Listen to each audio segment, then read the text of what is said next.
मनुष्य हर एक चीज को अपने वश में कर सकता है। जिस प्रकार से आज से हजारों साल पहले मनुष्य जब चाहे बरसात करे, जब चाहे जिसको चाहे जला दे। मनुष्य के अंदर शक्तियों का भंडार है, परंतु वह पहचान नहीं पाता। संपूर्ण जीवन उसका ईर्ष्या जलन में ही जलकर रह जाता है। जो शक्तियां मनुष्य के अंदर हैं, मनुष्य पंच तत्व से बना हुआ है, जिसके अंदर जल सबसे अधिक है, दूसरा धरती, तीसरा अग्नि, आकाश।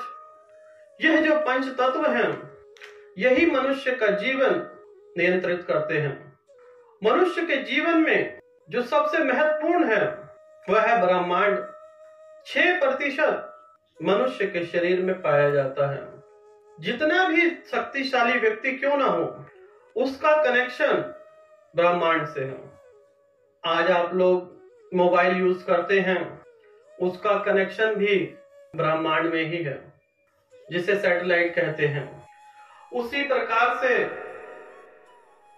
मनुष्य को अनेकों प्रकार की शक्तियां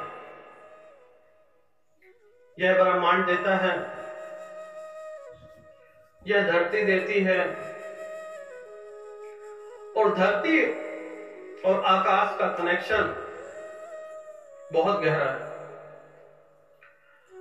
जो लोग धरती से जुड़ जाते हैं, उनका अपने आप कनेक्शन आकाश से हो जाता है। जो व्यक्ति गरीब होता है, उसे ही अमीर बनने की लालसा होती है। उसी प्रकार से मनुष्य को जो शक्तियों का राज है, वह पृथ्वी और आकाश के बीच में ही है। जब आप कोई चीज ध्यान मेडिटेशन करते हैं और अपने आज्ञा चक्र को जागृत करते हैं, जिन लोगों का आज्ञा चक्र जागृत हो जाता है, वह जो चाहे वह प्राप्त कर सकते हैं। अपनी उंगलियों पर पूरा ब्रह्मांड नचा सकते हैं। उसका उदाहरण एक रावण भी है। रावण इतना ज्ञानी कैसे हुआ? उसके हाथ में 9 के 9 ग्रह काम करते थे। जब उसके पुत्र का जन्म हुआ, तब एक ग्रह उसके काबू में नहीं आया, वह थे शनिदेव। इसी वजह से वह मारा गया। परंतु रावण के पास स्वर्ग जाने की शक्ति भी थी। इसी प्रकार से हर एक मनुष्य के पास शक्तियों का भंडार है। आप इस संसार में ऐसा कौन सा कार्य है नहीं कर सकते। जो चीज चाहोगे सब कुछ मिलेगा, परंतु इसे गलत राह पे मत ले जाएं, अन्यथा नाश भी आप ही का होगा, जिस प्रकार से रावण का हुआ। इन शक्तियों का जो गलत इस्तेमाल करते हैं, गलत कामों में उपयोग करते हैं, वह पाप के भागीदार तो बनते ही बनते हैं। वंश के वंश नाश हो जाते हैं। परंतु अपनी इंद्रियों को जो अपने वश में कर लेते हैं, वह इस संसार में नाना प्रकार के सुखों से अपना जीवन बिताते हैं और अंत समय में भव सागर में मिल जाते हैं। यह जो जीवन मृत्यु का जो चक्र है वह भी छूट जाता है। आप इस चक्र को रोक नहीं सकते। अगर आपका आज्ञा चक्र किसी भी जीवन में जागृत हो जाए तो आप जो चाहेंगे सब कुछ प्राप्त कर लेंगे। एक बार की कथा है, प्रभु यीशु एक नगर में भ्रमण कर रहे थे। अब उन्हें दूसरे राज्य में जाना था। बीच में एक समुद्र पड़ता है। उनके पास 4-5 शिष्य थे। सभी नौका में सवार हो गए। 4-6 घंटे बीत गए। प्रभु यीशु को नींद आ गई। तूफान आ गया। तूफान से नाव हिलने जुलने लगी। जो उनके सेवक थे वह घबरा गए और प्रभु यीशु से कहते हैं कि उठिए, अन्यथा हम सब मारे जाएंगे। बहुत भयंकर तूफान है, बचना मुश्किल है। प्रभु यीशु कहते हैं कि मुझे सो लेने दो। रात को इतना प्रवचन किया है, थोड़ा आराम करने दो। उनके शिष्य कहने लगे, पता नहीं दिमाग तो नहीं खराब हो गया,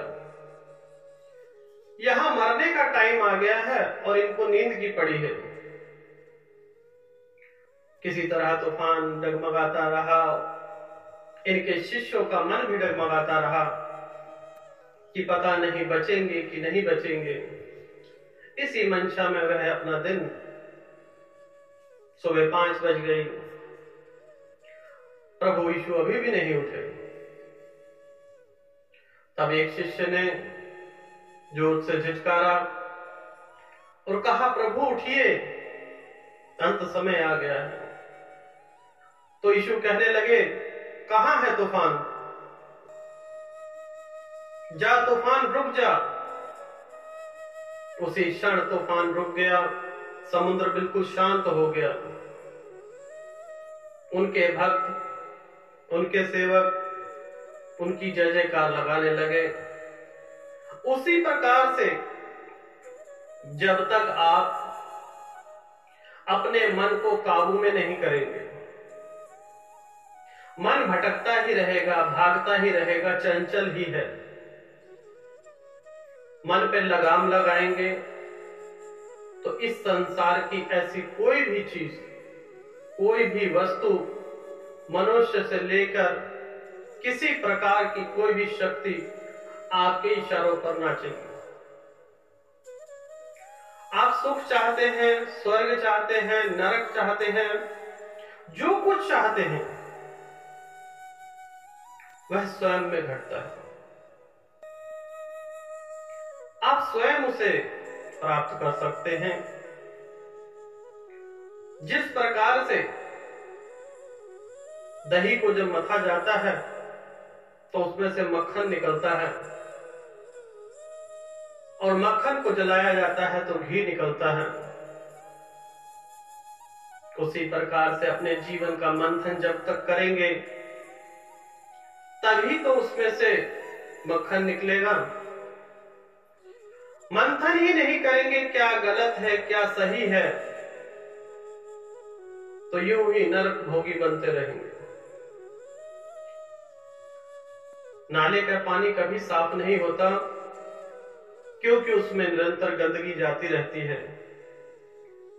तालाब का पानी भी गंदा होता है परंतु नदी का पानी हमेशा स्वच्छ ही होता है क्योंकि निरंतर बहता रहता है।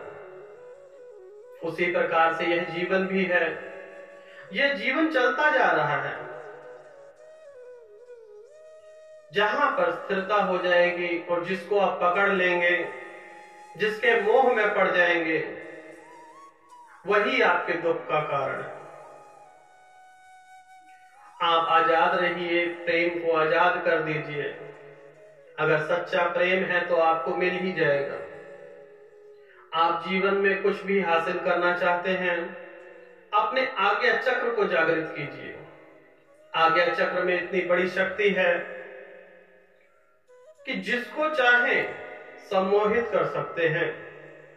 आप अपने पड़ोस में आप देखें कि आप किसी दिन बहुत परेशान रहे हो और आपने ध्यान लगाया हो और अपने दिमाग पर जोर डाला हो, यहां पर जहां पर टीका लगाते हैं, यह आज्ञा चक्र जब आपका जागृत हो जाता है तो जो चीज पाएंगे,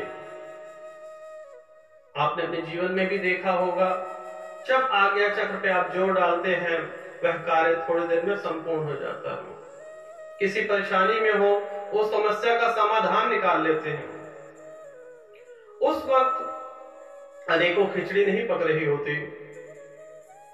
मनुष्य की भी जीवन में यही परेशानी है।